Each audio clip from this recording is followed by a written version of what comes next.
So guys, this is Harshit Gupta again. आज हम लोग देखेंगे केमिकल रिएक्शंस क्या होता है। केमिकल रिएक्शंस एक्चुअली में एक ऐसा प्रोसेस है जिसमें क्या होता है कि reactants are converted into products. It means we can write chemical reaction. Chemical reaction एक ऐसा प्रोसेस है जिसमें कन्वर्जन होता है इस चीज का। तो reactants are converted into products. But what are the factors that determines whether a chemical reaction has been taken place? कुछ ऐसे फैक्टर्स हैं जिनके हेल्प से हम पता कर सकते हैं कोई chemical reaction it has been taken place. तो सबसे पहला फैक्टर्स आता है colour, second one is temperature,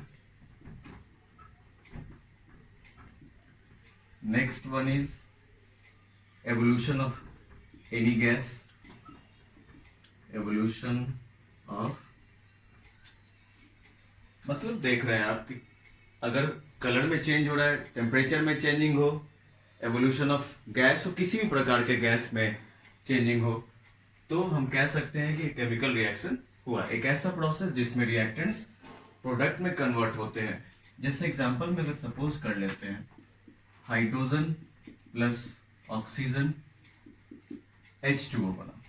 if you balance it, हम देख सकते हैं यहाँ पे हाइड्रोजन 2 है, यहाँ भी 2 है, but oxygen is 2 and here is oxygen is 1, so we have to write 2, but 2 लगाने से हाइड्रोजन आपका 4 हो गया। अगर हम यहाँ पे 2 लगा दें तो हाइड्रोजन भी बैलेंस हो गया। इस पार्ट को हम लोग रिएक्टेंट कहेंगे and this part is called product. This is actually the LHS, left hand side, and this is RHS. तो देख सकते हैं this is a chemical reaction.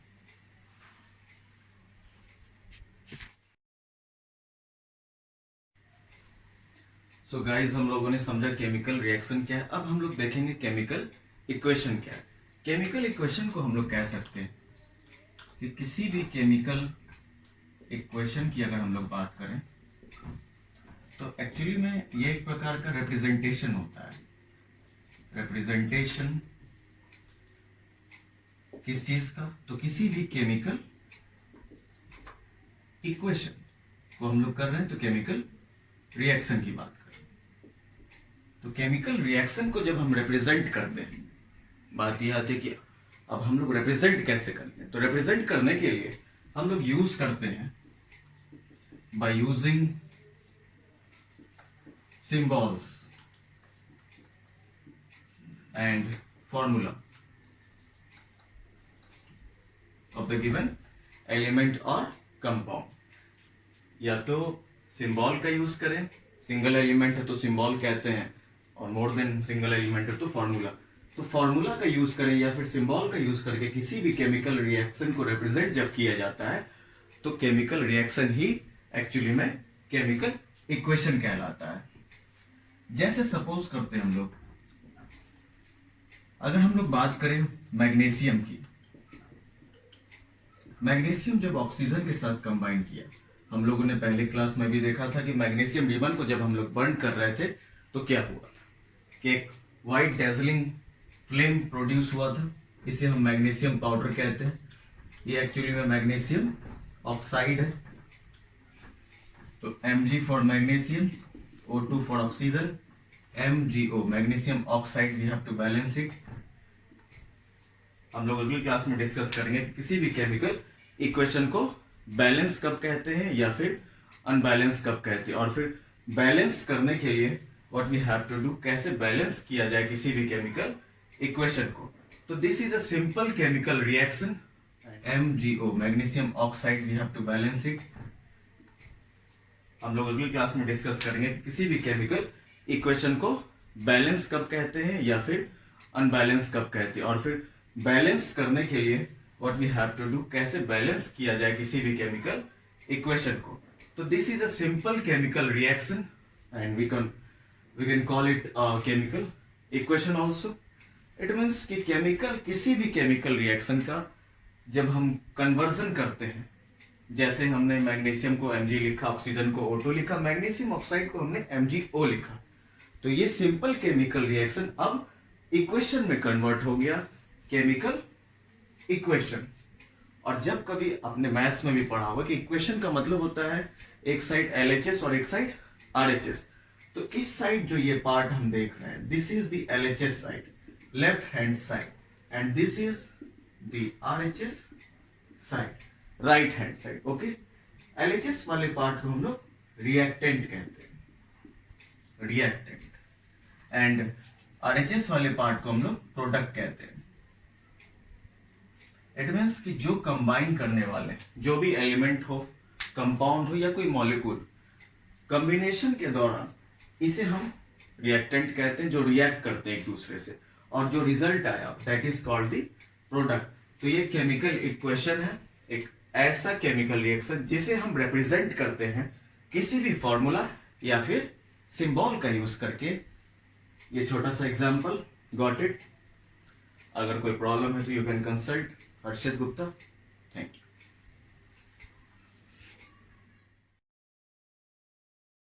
So guys, हम लोगों ने देखा केमिकल इक्वेशन क्या होता है। अब हम लोग देखेंगे कि chemical equation sometimes is balanced and sometimes unbalanced. तो कोई भी केमिकल इक्वेशन की बात करें अगर, तो केमिकल इक्वेशन बैलेंस और अनबैलेंस, बैलेंस्ड केमिकल इक्वेशन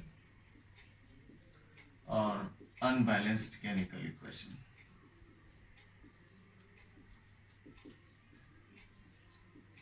दो तरीके की बात करेंगे हम लोग। तो बैलेंस्ड केमिकल इक्वेशन क्या होता है? तो बहुत सिंपल है। बैलेंस्ड केमिकल इक्वेशन कहने का मतलब कि अगर हम लोग नंबर ऑफ एटम्स काउंट करेंगे और अगर नंबर ऑफ एटम्स इक्वल हो गया, इट मीन्स LHS में जितने भी पार्टिकुलर एलिमेंट के जितने भी नंबर्स है एटम के, यानी एक्चुअली में हम लोग उसका एटॉमिसिटी की बात कर रहे हैं, तो दोनों साइड का एटॉमिसिटी अगर इक्वल है तो then it is a balanced chemical equation. दोनों साइड हम लोग जो भी पार्टिकुलर एलिमेंट्स कहें उनके नंबर यानी एटम्स के नंबर की बात करेंगे, वो अगर इक्वल है तो then it is a balanced chemical equation. But यही अगर नंबर इक्वल ना हो, नंबर बैलेंस ना हो, हम लोग यूज कर रहे हैं बैलेंस टर्म का, तो then it is an unbalanced chemical equation. तो बैलेंस में हम लोग लिख सकते हैं ए नंबर ऑफ एटम्स की बात करें अगर, तो नंबर ऑफ एटम्स इक्वल होंगे कहां पे? LHS एंड RHS दोनों के। बट अनबैलेंस में क्या देख रहे हैं? नंबर ऑफ एटम्स किसी भी एलिमेंट की बात करें वो अनइक्वल होंगे, और जब ये अनइक्वल और अनइक्वल कहां पे होंगे? तो LHS और RHS की बात कर रहे हैं, ठीक है। जो केमिकल इक्वेशन बैलेंस्ड है उसे तो हम नॉर्मल बैलेंस केमिकल इक्वेशन कहते हैं, बट अगर हम अनबैलेंस्ड केमिकल इक्वेशन की बात करें तो इसे एक स्पेशल नाम दिया गया जिसे स्केलेटन केमिकल इक्वेशन भी कहा जाता है। तो इट मीन्स कि N unbalanced chemical equation is skeleton chemical equation. तो इसे हम स्केलेटन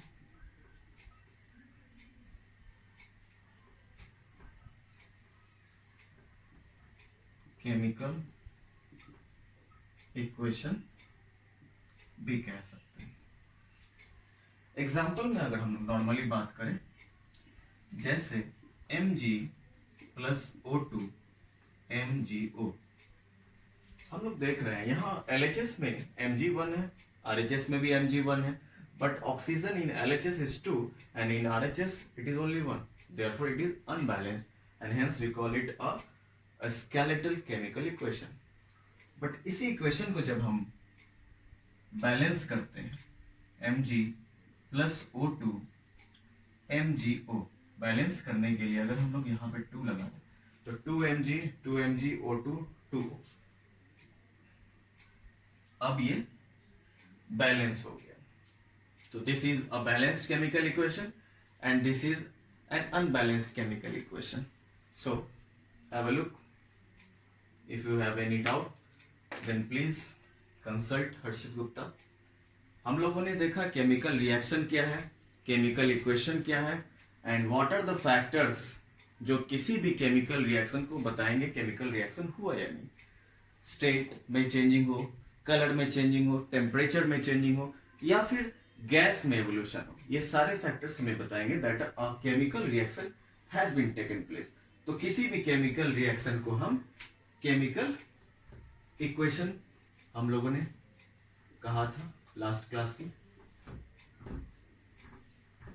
केमिकल इक्वेशन ही केमिकल रिएक्शन और केमिकल रिएक्शन ही केमिकल चेंज, ये भी हम लोगों ने देखा था। Got it guys? Thank you. Have a look. If you have any doubt, then you can consult Harshit sir. It means an unbalanced chemical equation is a skeletal chemical equation. तो इसे हम skeletal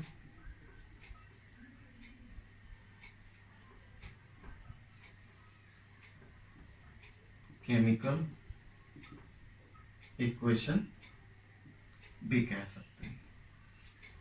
एग्जाम्पल में अगर हम normally बात करें, जैसे Mg plus O2 MgO, हम लोग देख रहे हैं यहाँ LHS में Mg1 है, RHS में भी Mg1 है, but oxygen in LHS is 2 and in RHS it is only 1, therefore it is unbalanced and hence we call it a skeletal chemical equation. But इसी इक्वेशन को जब हम बैलेंस करते हैं, Mg plus O2 MgO, balance करने के लिए अगर हम लोग यहाँ पे 2 लगा दें तो 2 Mg O2 2O, अब ये बैलेंस हो गया। तो this is a balanced chemical equation and this is an unbalanced chemical equation. So have a look. If you have any doubt then please consult Harshit Gupta. हम लोगों ने देखा केमिकल रिएक्शन क्या है, केमिकल इक्वेशन क्या है and what are the factors जो किसी भी केमिकल रिएक्शन को बताएंगे केमिकल रिएक्शन हुआ या नहीं। स्टेट में चेंजिंग हो, कलर में चेंजिंग हो, टेम्परेचर में चेंजिंग हो या फिर गैस में एवोल्यूशन हो, ये सारे फैक्टर्स हमें बताएंगे that a chemical reaction has been taken place. तो किसी भी केमिकल रिएक्शन को हम केमिकल इक्वेशन हम लोगों ने कहा था लास्ट क्लास में, केमिकल इक्वेशन ही केमिकल रिएक्शन और केमिकल रिएक्शन ही केमिकल चेंज, ये भी हम लोगों ने देखा था। Got it guys? Thank you.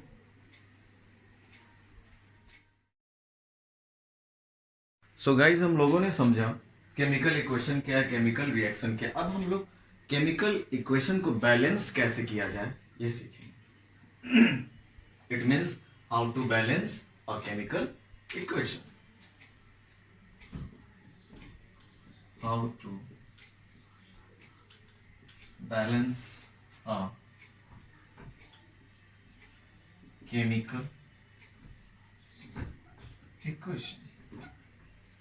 इसके लिए हम लोग सबसे पहले एग्जाम्पल के हेल्प से समझते हैं। छोटा सा एग्जाम्पल लिया गया, जैसे मान लीजिए बात करें अगर मैग्नीशियम की, मैग्नीशियम को ऑक्सीजन के साथ कंबाइन किया गया तो मैग्नीशियम ऑक्साइड का फॉर्मेशन हुआ। पहले नॉर्मली हम लोगों ने वर्ड इक्वेशन लिखा, इसे सिंबॉलिकली रिप्रेजेंट करेंगे, देन केमिकल इक्वेशन तैयार करते हैं हम लोग। Mg के लिए मैग्नीशियम ऑक्सीजन O2 MgO, ये फॉर्मेशन हुआ। तो आप देख रहे हैं Mg for magnesium, O2 for oxygen gas, because magnesium has been burn और magnesium reacts with the oxygen present in the atmosphere and forms magnesium oxide. It is a white in color, actually dazzling white, brilliant brightness it has. तो ये हम देख सकते हैं. सबसे पहला step क्या है? स्टेप को समझने के लिए आपको देखना क्या है कि हम लोग सबसे पहले हर फॉर्मूले को बॉक्स में डालेंगे.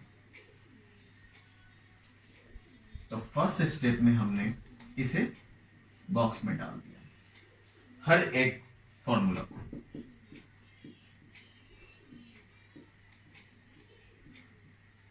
यस. सेकेंड स्टेप क्या है? बात ये आती है कि हम लोगों ने इसे बॉक्स में क्यों डाला. तो बॉक्स में डालने का रीजन ये है कि बॉक्स में डालने से हम लोग इसके ओरिजिनल स्टेट के ओरिजिनल फॉर्मूला को इसमें किसी भी प्रकार का चेंजिंग ना करें. दैट्स वाई अब जो हम लोग नंबर्स का यूज करने वाले हैं, एक्चुअली में हम लोग एक मेथड का यूज करेंगे जिसे हीट एंड ट्रायल मेथड कहते हैं. हम लोगों ने मैथ्स में भी पढ़ा होगा कि हीट एंड ट्रायल मेथड क्या है. तो इसमें होल नंबर्स कहें या फिर कोई नंबर कहें, नेचुरल नंबर, तो इस नंबर का यूज करते हैं एज अ कोफिशिएंट के रूप में. जैसे मैथ्स में हम लोगों ने अलजेब्रा में पढ़ा था कि सपोज कीजिए 2x लिखा गया, तो x स्क्वायर का 2x स्क्वायर का कोफिशिएंट क्या है? 2 है. 2 is the coefficient of x square. In the same way हम लोग हर फॉर्मूले से पहले एक डिजिट लिखेंगे जो एक होल नंबर होगा, और हम कोई भी नंबर यूज कर सकते हैं. That is why it is called heat and trial method. इसमें हम लोग देख सकते हैं LHS हम लोगों ने थोड़ी देर पहले देखा था, ये LHS और ये फिर RHS है. LHS में हम देख रहे हैं Mg 11 ऑक्सीजन 2 ऑक्सीजन 2. इसमें सबसे पहले क्या है कि जो एलिमेंट सबसे ज्यादा नंबर, मतलब जिसका एटॉमिसिटी ज्यादा है, उसे हम लोग सबसे पहले लेंगे, उसे सबसे पहले यूज करेंगे फॉर आवर कन्वीनियंस, ताकि हमारा इक्वेशन, केमिकल इक्वेशन बैलेंस आसानी से हो जाए. तो सबसे पहले हम लोग देखते हैं ऑक्सीजन 2 है, क्योंकि ऑक्सीजन का एटॉमिसिटी सबसे ज्यादा है. RHS में ऑक्सीजन 1 है, but in LHS oxygen is 2, so we have to use 2 as a coefficient. हम लोग इसे इसके जस्ट बॉक्स के बगल में लिखेंगे. तो हम लोगों ने जब ये लिखा, तो इसके लिखने से क्या होता है कि जस्ट लाइक मैथ्स की तरह किसी भी टर्म से पहले जब लग जाता है वो डिजिट, तो वो सारे के साथ मल्टीप्लाई होता है, या फिर 2x प्लस 2y, ये इसके साथ भी जाएगा और इसके साथ भी, दोनों के साथ प्रोडक्ट होता है.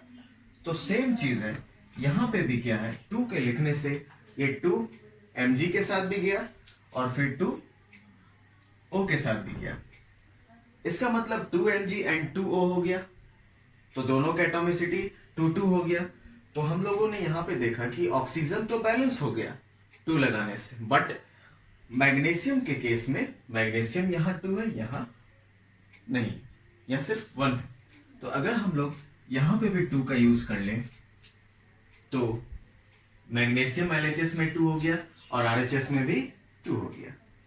अब अगर हम लोग बात करें इसकी, तो इसमें आप देख सकते हैं कि फाइनल चेक करना है, मतलब एक्चुअली में कि अब हम लोगों ने केमिकल इक्वेशन को बैलेंस कर पाए हैं या नहीं कर पाए.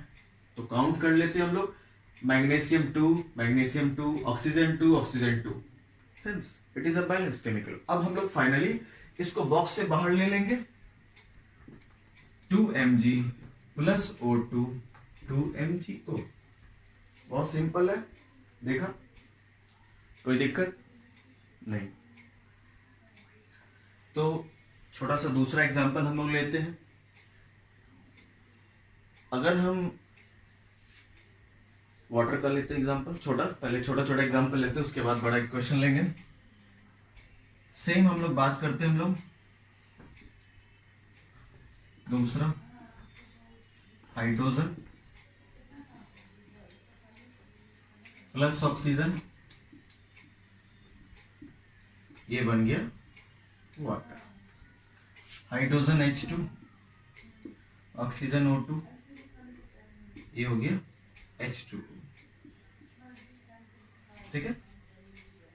अब हम लोग देख रहे हैं सेम प्रोसेस से हम लोग करेंगे.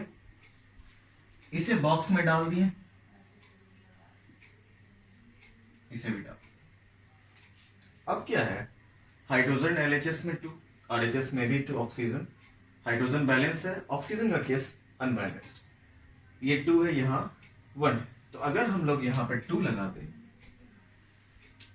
तो ये 2 इसके साथ भी गया, इसके साथ भी गया, तो 2 2 जा 4, हाइड्रोजन 4 हो गया, लेकिन ऑक्सीजन केवल 2 ही रह गया। तो हाइड्रोजन को बैलेंस करने के लिए अगर हम लोग यहाँ पे 2 लगा दे तो 2 2 जा 4, हाइड्रोजन 4 और ऑक्सीजन तो 2 ऑलरेडी है ही एलएचएस में, तो हाइड्रोजन एंड ऑक्सीजन दोनों बैलेंस हो गया। तो ये छोटा सा सिंपल सा इक्वेशन है कि कैसे किसी केमिकल इक्वेशंस को बैलेंस किया जाए। तो केमिकल इक्वेशन को बैलेंस करना हम लोगों ने सीखा।